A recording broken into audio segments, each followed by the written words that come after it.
हम सबके शरीर की शक्ति ज्यादा नहीं होती है। शक्ति यदि किसी की होती है तो मन की शक्ति होती है। और जो व्यक्ति अपने मन की शक्ति को पहचान लेता है वह दुनिया में कुछ भी कर सकता है। और जो व्यक्ति अपने मन की शक्ति को नहीं पहचान पाता वह शक्तिवान होकर के भी कुछ नहीं कर पाता है। तो सारा खेल हमारे मनोबल का है। किसका है? मनोबल का है। एक बहुत अच्छा उदाहरण आगम में आता है सुकुमाल मुनिराज का।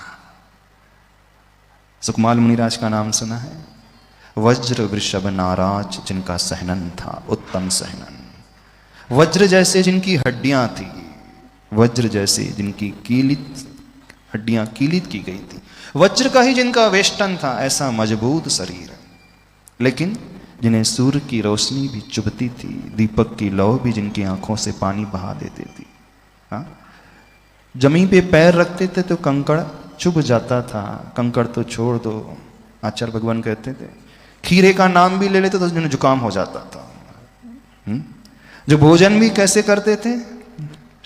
शाली धान्य, कमल के पुष्प में सुवासित करके उस धान्य का वो प्रयोग करते थे जिन्होंने कभी सूर्य की रोशनी को देखा नहीं था। जो हमेशा रत्न रोशनी में ही, रत्न राशि में रह करके ही पला बड़ा था वो जीव सुकुमार। लेकिन शरीर कैसा था? उत्तम सहनन वाला शरीर। लेकिन एक कदम निकले घर के बाहर तो सहन नहीं कर पाते थे। इतनी सुकुमाल काया जिनकी हो गई थी और इसी कारण उनका नाम भी सुकुमार रख। अब देखना, अंदर की शक्ति बहुत थी, लेकिन क्या हुआ? अंदर शक्ति होते हुए भी क्या व्यक्ति की काया इतनी कोमल हो सकती है? क्योंकि उनका पालन पोषण ही वैसा हुआ था, इस कारण वो अपने आप को वैसा ही मान बैठे थे। जो राई के दाने भी जिन्हें चुभते थे, सरसों का दाना भी जिन्हें चुभता था, उस समय तक जब तक वो घर में रहे अपने मनोबल को नहीं पहचान पाए। और जिस दिन अपने पिता के दर्शन किए मुनि अवस्था में, पिता की वाणी सुनी, बस कथा आपको पता है, हम ज्यादा कथा का विस्तार नहीं करेंगे। और वे घर के उस महल से पत्नी की साड़ी बांध करके उतर गए और नंगे पांव पिता की ओर बढ़ने लगे।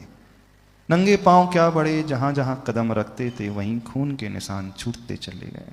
दीक्षा लेकर के तपस्या करने बैठ गए और खून की गंध को पाकर के श्यालिनी दो बच्चों के साथ पीछे पीछे आ गई और बैठे हैं मुनिराज सुकुमाल मुनि ध्यान में, और वो उनकी जंघाओं को नोच नोच करके खा रही। पढ़ी है ना कथा सबने, सुकुमाल मुनिराज।